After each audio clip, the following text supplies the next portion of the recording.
السلام عليكم ورحمة الله وبركاته. إخوان، نتمنى هذا الفيديو يلقاكم في أحسن صحة وعافية. دائما معكم في الجديد ديال أخبار عملية فتح الحدود، أخبار الرحلات الاستثنائية. اليوم جينا باش غادي نتكلموا على الإجراءات اللي دارتهم إيطاليا اليوم بداتهم، وكذلك غنتكلموا على جديد الرحلات الاستثنائية بالمغرب. غادي نتكلموا على شركات طيران جديدة غادي تولي تنظم رحلات استثنائية من وإلى المغرب، لذلك ابقوا معنا. كما تعرفوا الاخوان، الحالات ديال الاصابه بالوباء في اوروبا، ما غنتكلموش على المغرب اللي سجل البارح 1510 حاله، يعني العدد ديال الحالات في المغرب راه غادي وتيتزاد، ودائما هادشي راه اللي داروا هو هذيك الايامات ديال العيد الكبير، الناس ما التزمتش بالتباعد الاجتماعي، تيمشيو للرحبه، تيمشيو للقيصريات، يتقداو البحر. كذلك ومثال المغرب راه خدا واحد بزاف ديال الاجراءات. اليوم البحور كلشي غادي نسدوهم، كذلك الاحياء الموبوءه غادي نسدوها، المدن التنقل خاصك الرخصه الاستثنائيه، كلشي غادي يولي يسد بكري. يعني الا بقينا غاديين على هاد الارقام اللي تنشوفوا دابا والاجراءات اللي تديرها المغرب، راه غادي يرجعوا للحجر الصحي غالبا، لانه ما كاينش شي حل اخر، لانه القدره الاستيعابيه ديال المستشفيات غتبدا تسالي ليهم، امكانيات ما كايناش، غادي يضطروا انهم يسدوا على الناس باش تقلال او تهبط هذا المستوى ديال الاصابات. كما تعرفوا اسبانيا سجلت 3715 حاله، ايطاليا البارح 642، فرنسا 3776، المانيا 1595، في الوقت اللي الصين تتسجل 7 الحالات. المهم اليوم في ايطاليا راهم بداو تيديروا التيست لاي شي واحد جاي من اسبانيا وغريكيا ومالطا وكرواتيا، لانه النسبه ديال الاصابات في هذه الدول راه هي كثرت بزاف. لذلك ايطاليا غادا تجرب، اليوم بدات مالبنزا، غدا غادي نبداو باللينات، وغادي غالبا غادي نعمم على جميع ايطاليا الى نجحت لهم العمليه. نمشيو الاخبار ديال الشركات اللي غادي تدخل جديده المغرب. قبل ما نمشيو نتكلموا على الشركات اللي غادي يدخلوا المغرب يديروا الرحلات الاستثنائيه، يعني بالاضافه للشركات ديال فرنسا جوج اللي كانوا غادي ندخلوا 3 شركات هولنديه، وغادي يدخلوا كذلك شركات بلجيكيه. نتكلموا في الاول على فرنسا. اشنو اللي قررت فرنسا في الاول؟ كنتي الا مشيتي من الباطو من المغرب، يعني من المغرب من طنجة لسات ولا من ناظور لسات، كان خاصك تيست PCR ما يكونش فايت 72 ساعه.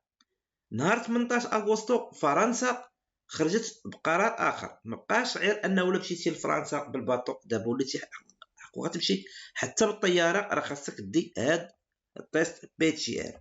كما تشوفوا هنا مكتوبه، هو هنايا تيست PCR نيجاتيف ما يكونش فايت 72 ساعه. هادشي اللي ولات طالباه فرنسا. يعني دابا تقول لك بهاد الظروف والحالات في المغرب راه تتزاد بزاف وداكشي. المهم الناس اللي غادي عندهم الحق يدخلوا هما الناس اللي جايين يقراو، الناس اللي جايين على الصحه، والناس اللي عندهم الاقامه واللي عندهم الناسيوناليتا، يعني دوبيا ناسيوناليتا او الناسيوناليتا اللي حاصلين في المغرب. بالنسبه للاخوان للشركات الهولنديه غادي ندخلوا 3 شركات وبداو من البارح. بالنسبه للشركات البلجيكيه غادي ندخلوا كذلك شركات بلجيكيه. يلا نمشيو للموقع ديال او الصفحه ديال القنصليه البلجيكيه وغنشوفوا اشنو تيقول الخبر. كما تشوفوا الاخوان حنا داخل الصفحه الرسميه ديال القنصليه او الامباساد ديال بلجيك او ماروك. تيقول الخبر بانه كما عرفتوا جميع بانه المغرب راه اعلن على تمديد الرحلات الاستثنائيه الى غايه 10 سبتمبر كما تشوفوا هنايا.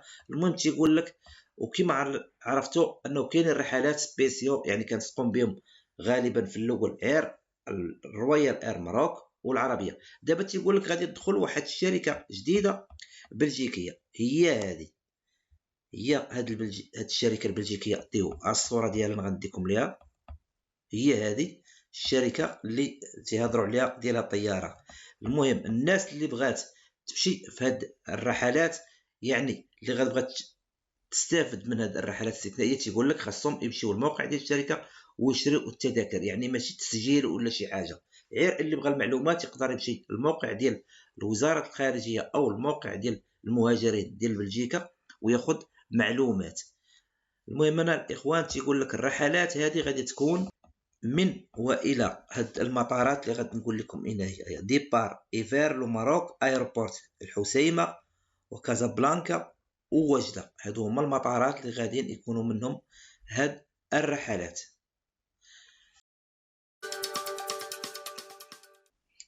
الاخوان كما كتعرفوا جميع بان هولندا كانت بينه وبين المغرب واحد الاتفاقيه ديال الرحلات الاستثنائيه. نهار كملات نهار 10 في هذا الشهر ديال اغسطس كانت توقفات، يعني توقفات، وكانوا الناس ولاو اللي بغى يمشي لهولندا تيدير غير ديك ليسكال، يعني تيمشي من المغرب لشي دوله اخرى ومن ديك الدوله الاوروبيه تيقدر يدخل لهولندا. المهم اتفقت المغرب دابا واحد مع هولندا باش غاديين يديروا 3 الشركات ديال الطيران اللي غاديين هما يديروا هاد الرحلات الاستثنائيه.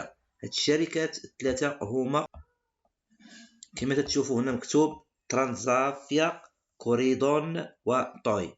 هاد الشركات غاديين يديروا الرحلات انطلاقا من والى المغرب يعني غاديين يساعدوا هذوك الرحلات اللي دايره المغرب او الرويال اير ماروك والعربيه اتجاه هولندا.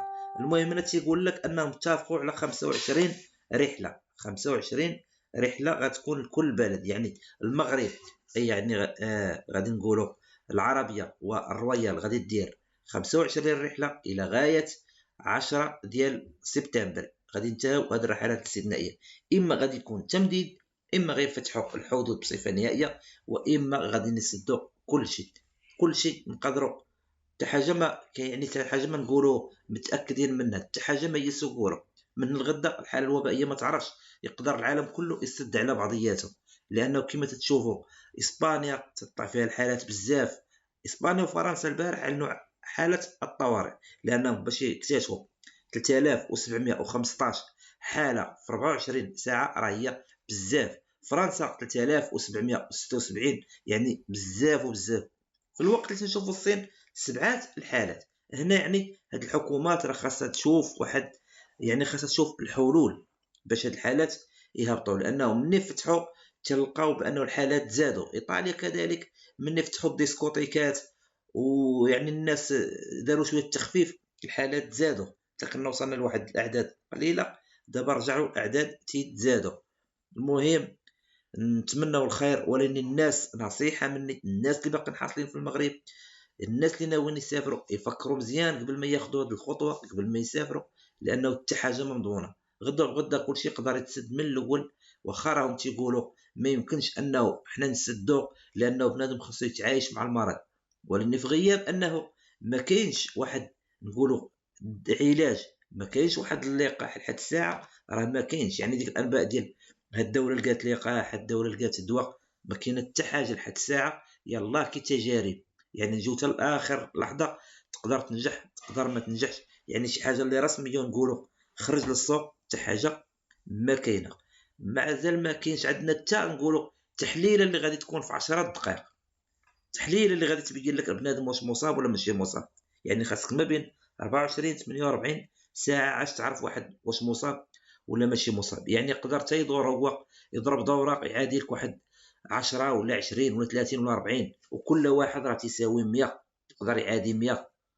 يعني الله يحضر السلامه وصافي. الناس تحضير راسها، التباعد الاجتماعي، الكمامه ضروريه، يعني بنادم اللي قرب لك تبعد منه، هذاك التسلام وداك الشيء ما كاينش من اتساع. يعني راه غادي نرجعوا بواحد الحياه اخرى، حياتنا كلها تبدلات ومازال غتبدل اكثر. يعني نقدروا نقولوا الله يجيب لي فيها الخير، ولكن غالبا هادشي راه غادي باقي مطول بزاف.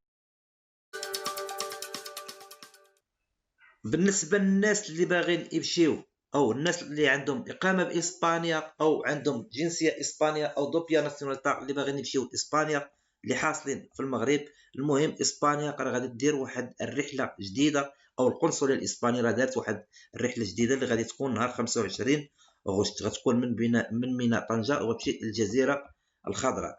المهم الاخوه، يعني بخلاصه تيقول الخبر بانه هذه الرحله غادي تكون مع الجوج، وغادي الناس يوصلوا مع 8 غادي يبدا الانزال ديال الناس. المهم اللي بغى يتسجل في هذه الرحله. ها هو الموديل ديالها، غادي نخليه لكم توركوا على هاد، تكليكيو على هذه، ولا اللي ما عرفش يقول لهم نصيفط ليه الرابط ديالها ديال هاد الرحله. المهم تيقول لك اخر اجل باش تلقى الطلبات هو نهار 23 اغسطس، يعني راه خاصكم تعمروا واحد الموديل. كذلك كاينه ديك الورقه ديال اللي عقلتوا عليه، راك تهضرت لكم عليه في موضوع سابق، عطيتها لكم ديك الاستماره الصحيه او البطاقه الصحيه ديال المسافر اللي تطلب اسبانيا. اللي بغاها يقولها ليا في التعليقات، راني نعطيه هذيك الفورمولير يديه عامر معاه. المهم هو هذا النموذج اللي خاصكم تعمروا. المهم هذا هو البطاقه الصحيه للمسافر، هي هذه خاصكم تعمروها او تسجلوا في هذا السيت هذا، وكما تشوفوا هو هذا اللي بغى الرابط راني نعطيه ليه. كذلك خاصكم تسجلوا باش تستافدوا من هذه الرحله في هذا الفورميلير. هذا الفورميلير اللي عقلتوا عليه راه كنت وريتكم كيفاش تعمروه في واحد الفيديو سابق، وريتكم الطريقه باش تعمروه. المهم تيبغي غير معلومات عاديه، ماشي شي معلومات كثيره. هانتوما كما تتشوفوا هو هذا، تدير عندك الطوموبيل تدير داتوس ديالها، تجي هنا وتتصيفط. ها هي انفيو ديال سوليسيت، ها هي تورك على هذه في الاخر. المهم انت بحال ما هكا تتسجل. المهم اللي خاصو شي رابط في هادشي راني نعطيه. الى هنا الفيديو ديالنا سنة الاخوان، نتمنى نتلاقاو في فيديو اخر، والى اللقاء وشكرا.